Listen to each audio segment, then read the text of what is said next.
Sì, grande soddisfazione, un ringraziamento va ai colleghi sindaci che hanno voluto condividere questo progetto che parte da una realtà che manifesta dei problemi, soprattutto in questa fase post-pandemica legati ad aspetti psicologici, ma si pone un obiettivo comune che va oltre i confini comunali, che mette al centro la persona e che non guarda l'appartenenza territoriale. Credo che questo sia un passo davvero importante che richiama un po' quella grande Treviso che mette al centro la persona, che mette al centro i problemi delle nostre comunità e soprattutto che mette in campo soluzioni. Questo abbiamo potuto farlo ovviamente grazie al supporto dell'azienda sanitaria, dell'Ordine dei Psicologi, della Regione Veneto e del Centro della Famiglia, con il quale abbiamo cominciato questo progetto che è sperimentale nel comune di Treviso e che oggi condividiamo con un territorio, perché non esistono differenze confini comunali quando si parla di problemi delle comunità. Ragioniamo come un'unica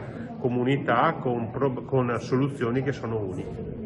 La sperimentazione su Treviso è stata buona, è stato un anno rocambolesco con diversi lockdown, quindi abbiamo dovuto adattare molto il progetto, però siamo riusciti a farlo.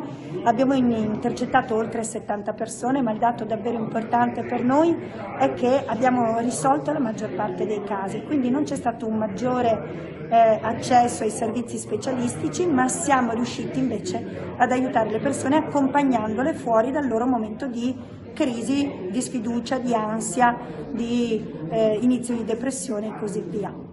Il consultorio familiare del Centro della Famiglia si mette a disposizione di questo progetto.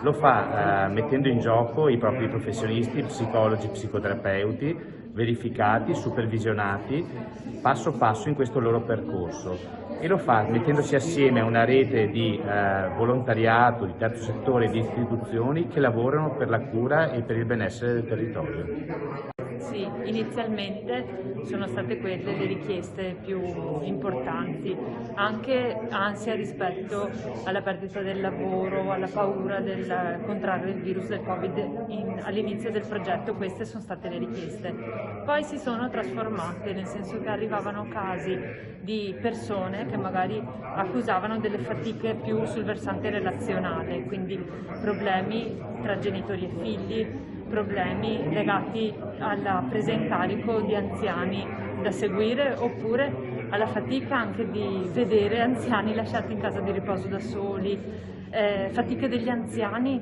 che magari si trovavano ai centri anziani chiusi, quindi che hanno vissuto in un mondo relazionale molto più ristretto rispetto alla pre-pandemia, quindi diciamo fatiche di gestione delle relazioni.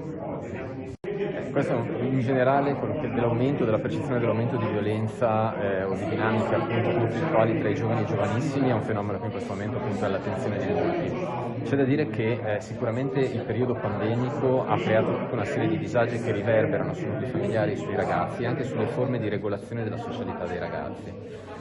Al contempo sono cambiate anche alcune delle modalità con cui tradizionalmente si esprimevano le dinamiche conflittuali o di devianza sociale. In questi 2 anni abbiamo visto appunto che molti ragazzi sono rimasti isolati, molte delle modalità di regolazione sociale sono cambiate, molte delle attività tradizionali, dalle palestre agli stadi, alla possibilità di canalizzare quella che è un'istanza molto vivace, molto forte e marcata, sono cambiate e sono state coartate significativamente. Secondo lei ci stiamo abituando alla violenza? Vediamo, cos'era l'ultima serie, quella di Netflix?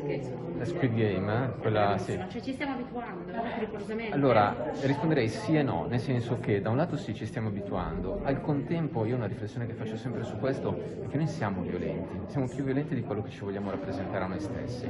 Le generazioni precedenti hanno canalizzato l'aggressività in forme di conflittualità politica, pensiamo appunto alle generazioni degli ultimi decenni, ma le generazioni a loro volta precedenti le hanno canalizzate nelle guerre, la seconda guerra mondiale, la prima guerra mondiale. In realtà se guardiamo la nostra storia, anche la storia sociale negli ultimi decenni, tutte le generazioni hanno avuto periodi di intensa conflittualità e violenza. Noi siamo cresciuti durante la guerra fredda in mezzo al terrorismo di opposta matrice. Adesso questi fenomeni non ci sono più, anche se dovrei dire che da oggi ci sono una serie di preoccupazioni geopolitiche che richiamano alcuni aspetti di allora. Ma al contempo l'aggressività si è un po' frammentata, non è più canalizzata nei grandi contenitori politici o identitari, ma si è frammentata in tanti microeventi che diventano appunto allarmanti perché appaiono più privi di una chiave di lettura, di una cifra di lettura coerente. In cui non c'è un'identità sottostante gruppale, ma ci sono appunto atti che sono legati a volte anche a una devianza di microcriminalità, quindi istanze intergruppo molto atomizzate. Grazie.